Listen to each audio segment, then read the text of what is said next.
وہ بلا آخر کامیاب ہو گئی. لیکن وہ اپنے تمام انٹرویوز میں یہ کہہ رہا ہے کہ بھائی انہوں نے مجھے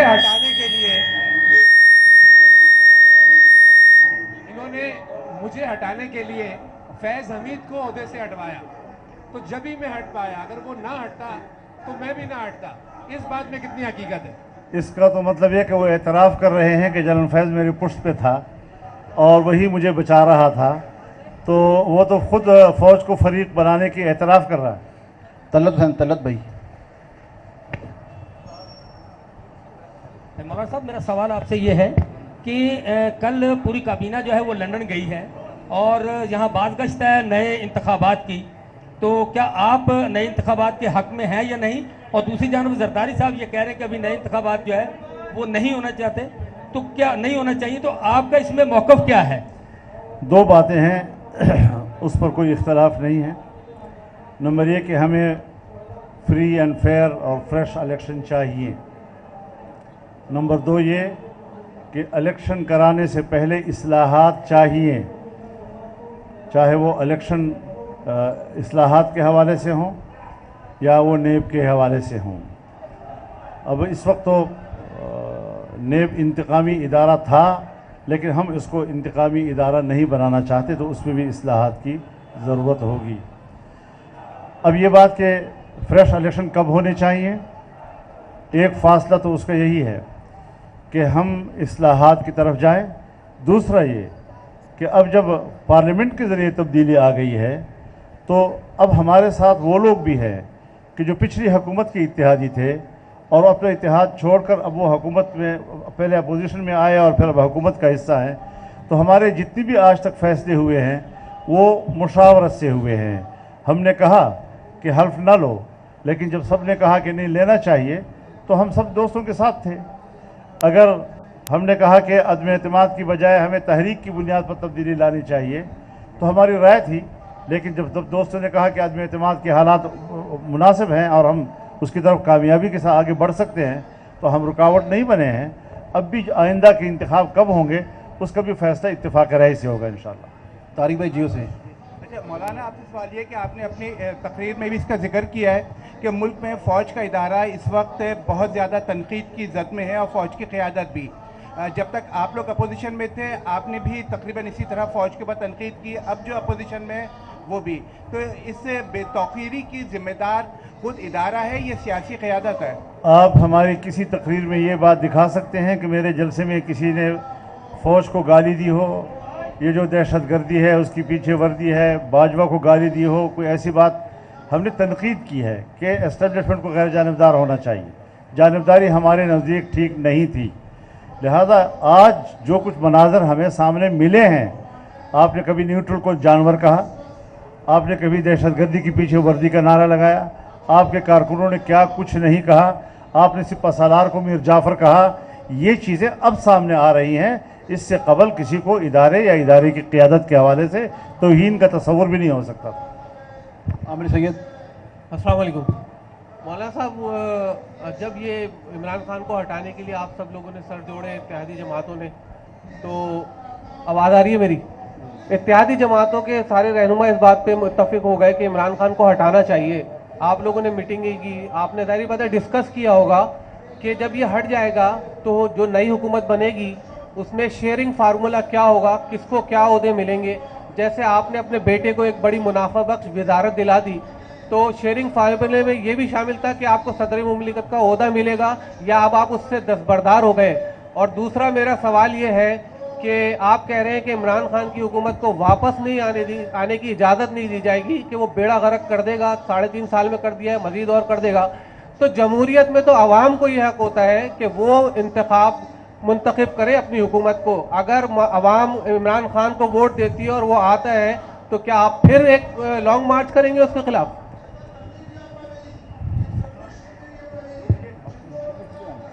دیکھیے، جو شہری کے حوالے سے بات آپ نے کی ہے اس کے نمائندے ایوان میں اور حکومت میں موجود ہیں اور اس پر قانون سازی پہ اتفاق بھی ہوا ہے. لہذا وہ مسئلہ حل ہو چکا ہے اور اس پر مزید سوال کی شاید گنجائش نہ ہو جائے. جہاں تک بات ہے عوام سے بات کرنے کی، تو ہم عوام سے بات کر رہے ہیں نا. تو عوام کو سمجھانا, عوام کو اس کے عواقب سے سمجھانا کہ پھر دوبارہ آئے گا تو پھر کیا ہوگا, یہ تو ہمارا حق ہے جمہوری. اور جمہوریت اکثریت کے فیصلے کو تسلیم کرنے کا نام ہے, اس سے اتفاق کرنے کا نام نہیں ہے, ورنہ پھر اپوزیشن کا تصور ختم ہو جاتا ہے. تو اپوزیشن کا تصور ہی اسی بات پر ہے کہ اکثریت کا فیصلہ تسلیم ہے, لیکن یہ فیصلہ صحیح نہیں ہے, اسے اختلاف رائے کیا جا سکتا ہے. تو ہم اپنی بات جمہوری اصول کی بنیاد پر اور جمہوری اقدار کی بنیاد پر کر رہے ہیں. مولانا صاحب سوال یہ ہے, ایک منٹ جی, ایک منٹ, میں بڑی معذرت کے ساتھ مولانا صاحب کی اجازت سے آپ کی ایک چیز کا جواب دے دوں. اسد محمود صاحب کو منسٹری دینے کا فیصلہ مولانا فضل الرحمان صاحب کا نہیں ہے, یہ جمعیت علماء اسلام کا فیصلہ ہے, اور جمعیت علماء اسلام کی شورا ہے اور وہ فیصلے کرتی ہے. وہ پارلیمنٹ کے ممبر ہیں, جس طرح باقی ممبروں کو منسٹری لینے کا حق ہے تو اسد صاحب کو بھی حق ہے. اس چیز پہ کہ وہ مولانا صاحب کے بیٹے ہیں تو وہ کسی چیز کے لیے اہل نہیں ہوں گے, یہ زیادتی ہوگی. یہ جمعیت علماء اسلام کا فیصلہ ہے. مولانا اور صاحب, ہم آپ کو ثابت کر کے دکھائیں گے کہ یہ منافع بخش نہیں ہے. مولانا صاحب, یہ ثابت کر کے دکھائیں گے, یہ ثابت کر کے دکھائیں گے. مولانا صاحب سوال یہ ہے کہ بلدیاتی انتخابات کے اندر کے پی کے پہلے مرحلے میں آپ لوگوں کو بڑی کامیابی ملی تھی, خصوصاً جمعیت علماء اسلام کو, لیکن دوسرے مرحلے میں وہ کامیابی نظر نہ آئی جو پہلے مرحلے میں آئی تھی.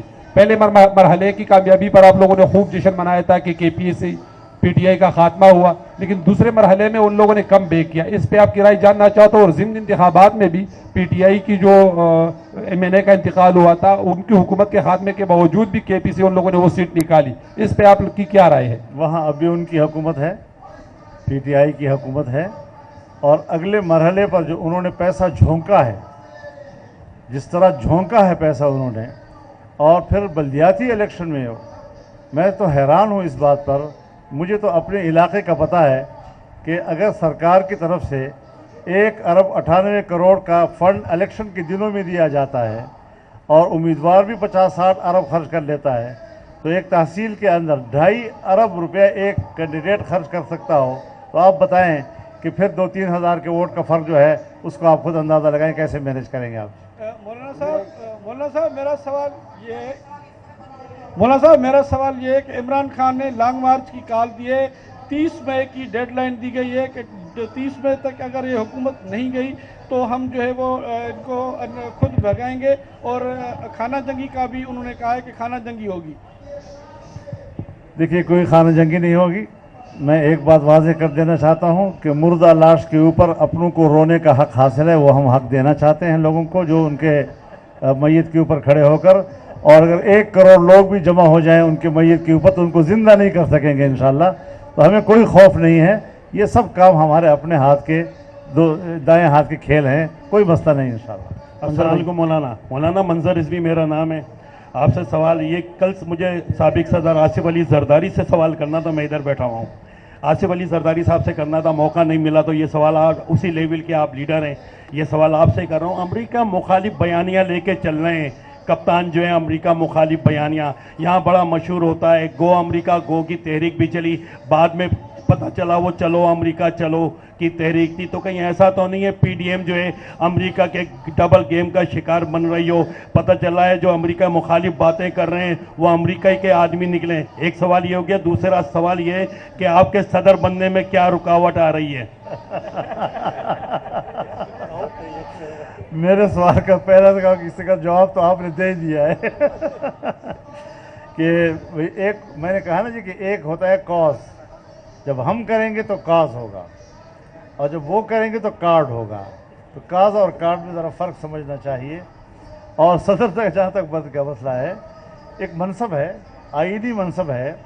اگر کسی دوسری پارٹی کو اس کا مطالبہ کرنے کا حق ہے, میری پارٹی نے بھی اگر ابھی تک تو کیا نہیں ہے, آپ کی میڈیا میں خبریں سن رہی ہیں, کسی نے انفرادی طور پر کوئی بات کہہ دی, ایسی کسی فورم پر طے شدہ بات نہیں ہے اس وقت تک.